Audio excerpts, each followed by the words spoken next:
Olá, nós vamos falar aqui sobre a lei dos cossenos de uma maneira mais ou menos intuitiva e vamos começar mostrando através de um pequeno exemplo a sua necessidade. Vamos começar com um triângulo retângulo cujos catetos, digamos, medem B e C. Nós não vamos nos preocupar aqui com unidades de medida. Supondo que nós quiséssemos saber qual é o valor da hipotenusa, qual é o valor da medida da hipotenusa, acredito que todos saibamos que fica bem simples, porque nós podemos aqui, nesse caso, usar o teorema de Pitágoras, que uma vez que diz que o quadrado da hipotenusa é a soma dos quadrados dos catetos, nos permite encontrar o valor da hipotenusa. Bom, no caso de triângulos retângulos, fica extremamente fácil você encontrar a medida de um dos três lados sabendo as medidas dos outros dois. Basta usar o teorema de Pitágoras. No caso, porém, em que o triângulo não é um triângulo retângulo, por exemplo, esse triângulo aí, obtusângulo, né? Em que o maior dos lados está oposto a um ângulo obtuso, achar o valor do A ainda é possível. O problema é que Pitágoras não serve mais. Pitágoras, como todos sabemos, aí é usado para triângulos retângulos, o que não é o caso. Dá para a gente provar aqui que o quadrado desse A é maior do que a soma dos quadrados do B e do C. No caso em que tratarmos de um triângulo acotângulo, por exemplo, em que o lado de medida A é oposto a um ângulo agudo, mesmo assim é possível encontrarmos a medida do A, só que mais uma vez aí não teremos a possibilidade de usar o teorema de Pitágoras, né? Muito bem. No entanto, o que nós sempre poderemos fazer é o uso da lei dos cossenos, que ela funciona aí da seguinte forma. Vou denotar por θ a medida do ângulo entre os lados de medida B e C. A obtenção da medida do A começa de forma extremamente parecida com a do teorema de Pitágoras, com o teorema de Pitágoras.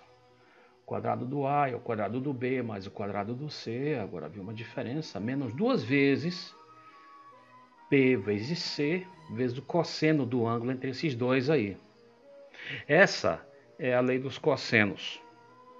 O que é que ela diz então? Se você dispõe das medidas de dois dos lados de um triângulo e da medida do ângulo entre esses dois lados, você consegue, com o auxílio desses dados, de forma bem fácil, encontrar a medida do lado restante. O quadrado da medida do lado restante é a soma dos quadrados dos outros dois, menos duas vezes o produto desses dois comprimentos, pelo cosseno do ângulo entre esses dois lados. Essa é a expressão da lei dos cossenos, e a vantagem aqui, uma vantagem operacional disso é a seguinte: ela é aplicável para qualquer caso. O que eu quero dizer com isso? Seja θ agudo, reto ou obtuso, a fórmula é sempre essa. É sempre essa. Não irá ser alterada. O quadrado do A é o quadrado do B mais o quadrado do C, menos duas vezes B vezes C vezes o cosseno do ângulo entre esses dois lados de medidas B e C. Sempre. Essa é a lei dos cossenos. Vamos ver aqui um exemplo bem prático. Vamos ver, por exemplo, o caso aqui em que um dos lados tem medida 2, outro tem medida 1 e o ângulo compreendido entre eles é um ângulo de 60 graus. Aí vamos, através da lei dos cossenos, encontrar a medida desse lado restante, que nós chamamos de A. Usando a lei dos cossenos, nós sabemos que o quadrado desse A vai ser igual ao quadrado da medida de um dos lados, mais o quadrado da medida do outro, menos duas vezes o produto das medidas desses dois lados, pelo cosseno do ângulo entre esses dois. Nesse caso, o ângulo entre esses dois lados aí é o ângulo de 60 graus. Por outro lado, aí aqui é preciso que saibamos que o cosseno de 60 é 1 meio. O 60 é um dos ângulos chamados ângulos notáveis, né? É muito comum termos a partir no ano, um contato com esses ângulos notáveis e suas principais funções trigonométricas.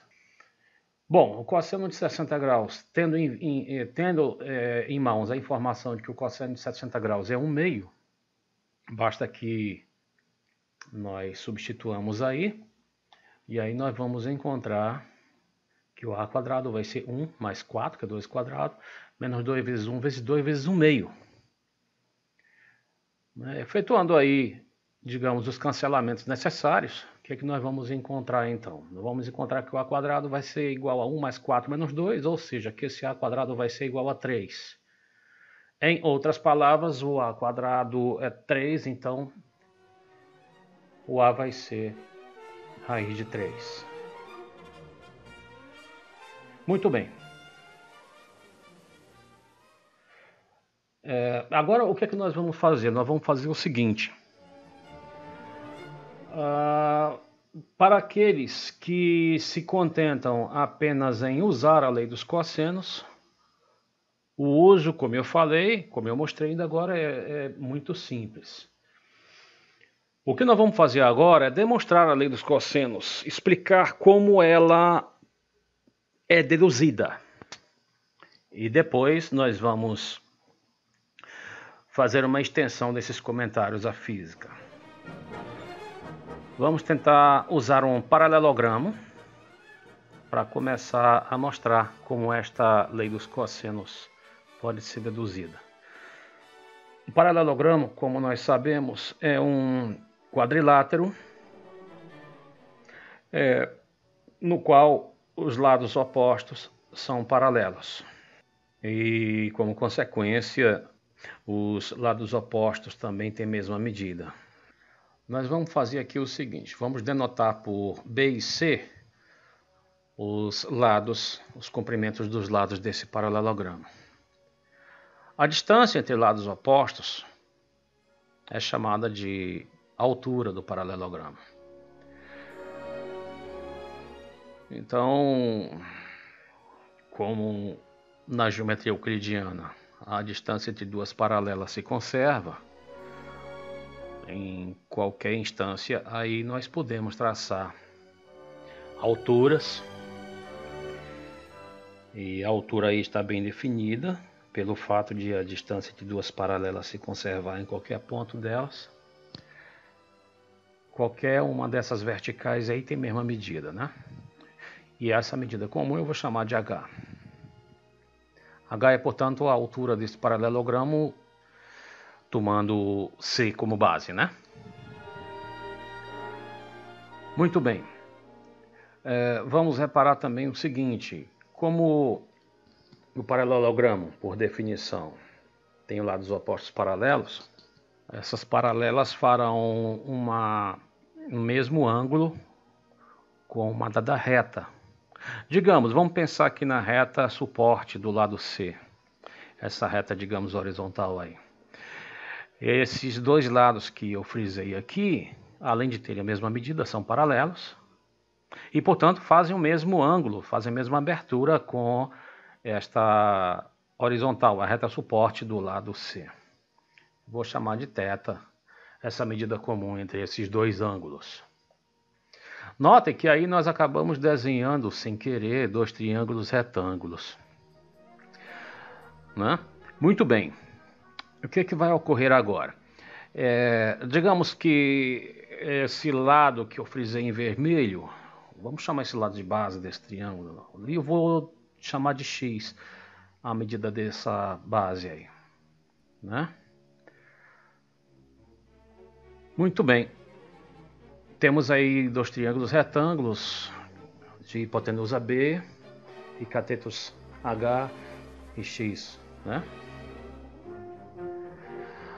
Bom, da trigonometria, nós sabemos que se dividirmos a medida do cateto adjacente ao ângulo pela hipotenusa, num triângulo retângulo, pela medida da hipotenusa, nós obtemos o cosseno desse ângulo, né? Então, o cosseno do θ pode ser obtido mediante x sobre b. Como consequência disso, o x vai ser igual a b vezes o cosseno de θ. O que nós fizemos simplesmente aqui foi lembrar que como o b estava ali dividindo, ele passou para o outro lado multiplicando, falando a grosso modo, né? Então esse x aí, caso queiramos o valor dele, nós já podemos obter e está aí ele, b vezes cosseno de θ. Muito bem, vamos tratar com um triângulo bem específico, um triângulo cujos lados são B e C e A. Esse lado A desse triângulo ABC funciona aqui também, vejam, como uma das diagonais desse paralelogramo, né? Lembrem-se, esse comprimento aí em vermelho é x também, né? Certo? Então, o comprimento restante, para chegarmos ao lado C, seria C menos x. Temos aí o lado de medida C dividido, portanto, em dois segmentos aditivos de medidas x e C menos x. De posse disso, é possível nós tratarmos de maneira bem simples com esses triângulos aí para deduzirmos a lei dos cossenos. Muito bem, o que é que nós vamos obter? Aqui vai ser muito fácil. Vamos nos ater a esse triângulo retângulo aqui da direita. Esse triângulo retângulo de hipotenusa A e catetos H e C menos x. Pelo teorema de Pitágoras, que felizmente nós podemos usar, uma vez que esse triângulo é um triângulo retângulo, nós temos A quadrado igual a H quadrado mais C menos x quadrado. Vejam agora uma coisa importante. Aqui é fácil, porém importantíssimo. Apenas temos de lembrar de produtos notáveis. Desenvolvimento ali. Muito bem. Então, A quadrado vai ser H quadrado mais. Desenvolvendo esse produto notável, nós temos quadrado do C, menos 2 vezes o primeiro pelo segundo, certo? Menos 2 vezes Cx mais o quadrado do segundo. Esquecer disso é fatal, nós sabemos, né? Muito bem, agora o que eu vou fazer? Nós temos até agora que o quadrado do A vai ser o quadrado do H mais o quadrado do C menos 2Cx mais x quadrado. A única coisa que eu vou fazer agora vai ser usar a propriedade comutativa da adição. Eu só vou fazer algo que não é necessário, porém, digamos, até esteticamente ajuda um pouco. Eu apenas vou trocar de lugar alguma coisa. Sabemos que a ordem das parcelas não altera a soma, só passei esse x quadrado um pouquinho mais para frente. Troquei de lugar aí. Onde tinha C2 e menos 2Cx, eu passei lá para o final. Por que eu fiz isso? Eu repito que não era necessário, mas eu fiz para quê? Eu fiz apenas para que notássemos mais facilmente que onde tem H2 mais X2, nós podemos substituir isso aí, essa soma, por algo mais simples. Lembrando apenas que nesse triângulo retângulo, que eu estou frisando aqui, nesse triângulo retângulo da esquerda, uma vez que ele é um triângulo retângulo, vale Pitágoras, né? E o quadrado do B vai ser o quadrado do H mais o quadrado do X, vejam.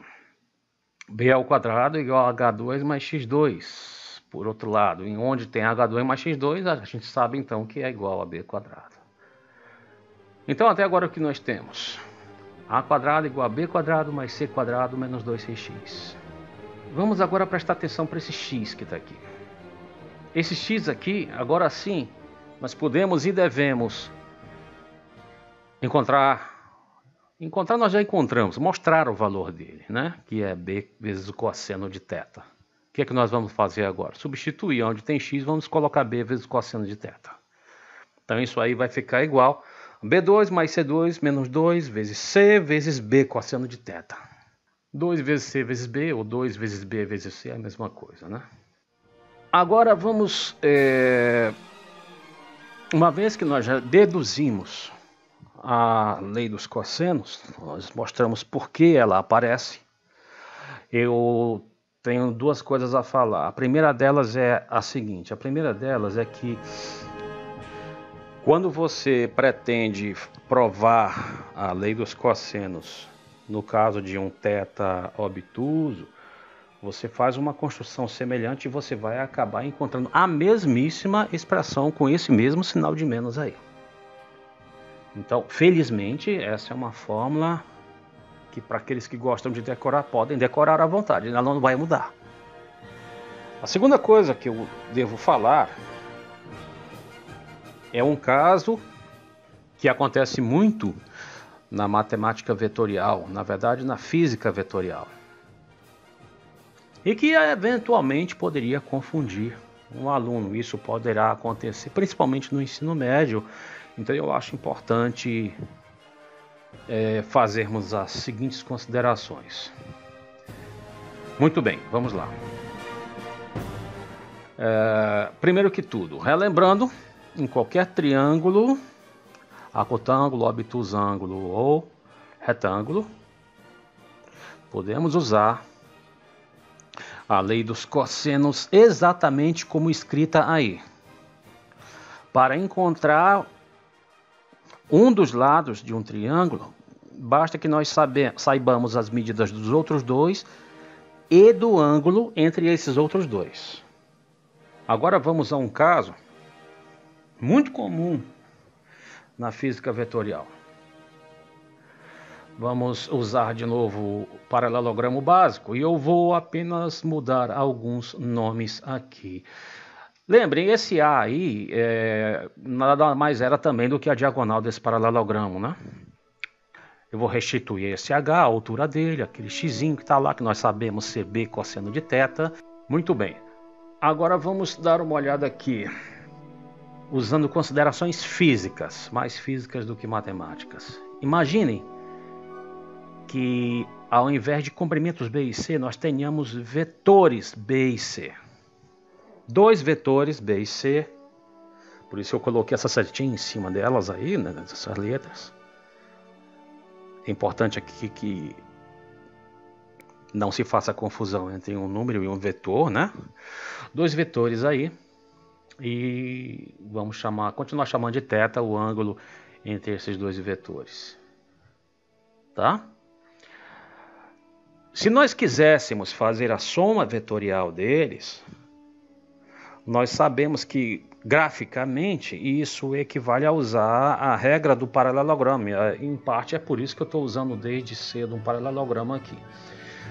O vetor soma, o vetor B mais C, é obtido, eu repito, mediante a regra do paralelogramo. Esse aí é o vetor B mais C. Eu vou olhar para esse triângulo com cuidado, que é um triângulo retângulo de novo.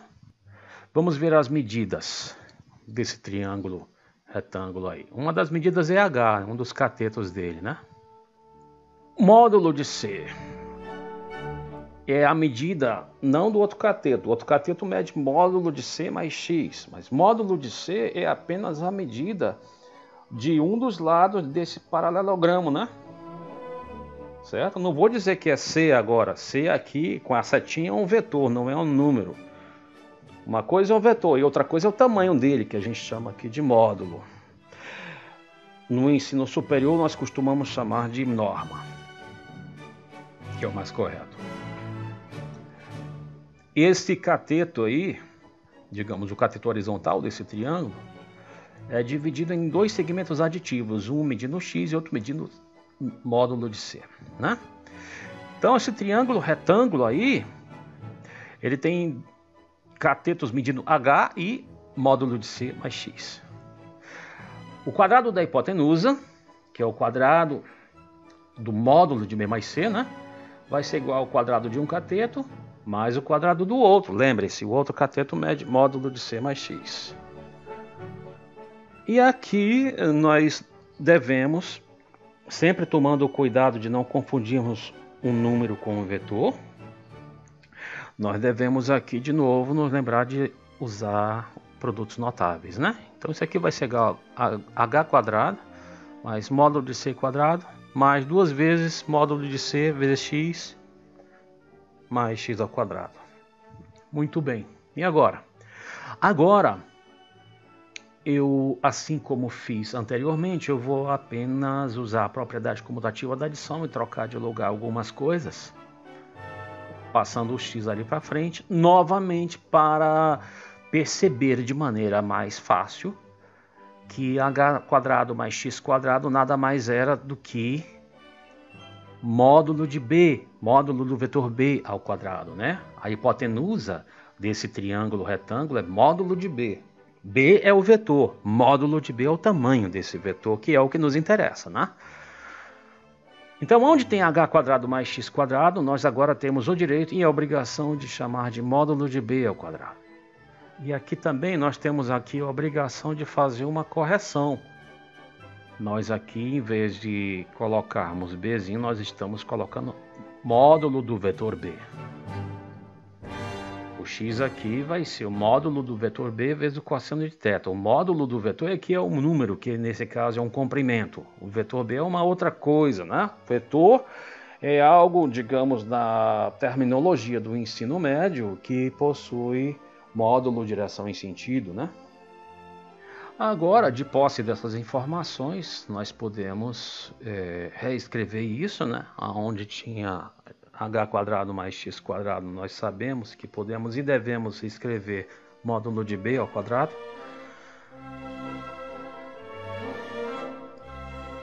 E aí nós teríamos isso, né? Nós teríamos o quadrado do vetor soma, vai ser o quadrado de um dos vetores mais o quadrado do outro, mais 2 vezes módulo do vetor C vezes x. E esse x nós sabemos que é o módulo de B vezes o cosseno de θ. Vamos substituir e usar uma comutatividade. E isto nos fornece algo diferente, mas extremamente parecido com a famosa lei dos cossenos para triângulo. Muita gente, muitos autores de livro de física costumam inclusive chamar isso também de lei dos cossenos. Aí eu peço aqui para que não se faça uma confusão e digo de antemão o que acontece aqui. Quando nós queremos saber o vetor soma de dois vetores, em função dos tamanhos desses dois vetores e do ângulo entre eles, nós devemos usar essa fórmula que nós acabamos de obter. Em física, quando nós queremos saber o tamanho do vetor soma, nós usamos isso, que é muitas vezes também chamada de lei dos cossenos. E eu vou ilustrar aqui a diferença entre esse caso e o caso anterior. No caso anterior, nós tínhamos aqui o objetivo de encontrar a terceira medida, o terceiro lado, né, de um dos triângulos, onde tínhamos a medida de 2 dos lados e o ângulo compreendido entre esses dois. Reparem que uma diferença básica aqui, além do fato de que em cima estamos tratando com vetores e embaixo estamos tratando com comprimentos, é que algebricamente nós temos sinais diferentes. Reparem que há uma grande semelhança entre essas formas, e isso é, do meu ponto de vista, algo um pouco negativo, porque permite confusões. Há uma grande semelhança entre essas duas formas, com a diferença que uma delas usa o sinal de mais e outra usa o sinal de menos. Agora, comparando as duas, fica fácil vermos quando usarmos uma e quando usarmos outra. Em cima, nós estamos tratando de soma vetorial. Quando estamos tratando de soma vetorial, de soma entre dois vetores, e queremos saber qual é o tamanho do vetor soma, basta que tenhamos o tamanho dos dois vetores, e o ângulo entre eles.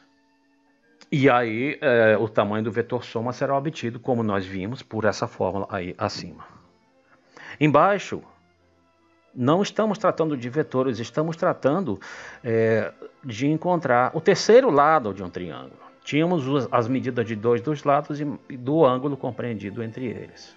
Outra maneira de acentuar essa diferença é que em cima nós estamos tratando de uma das diagonais do paralelogramo.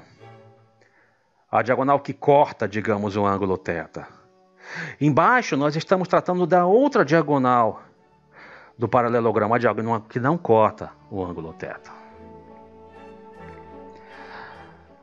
Essa diagonal que eu chamei de D e aproveitei inclusive para mudar a notação aqui, para frisar D de diagonal. Aproveitei para mudar a notação aqui.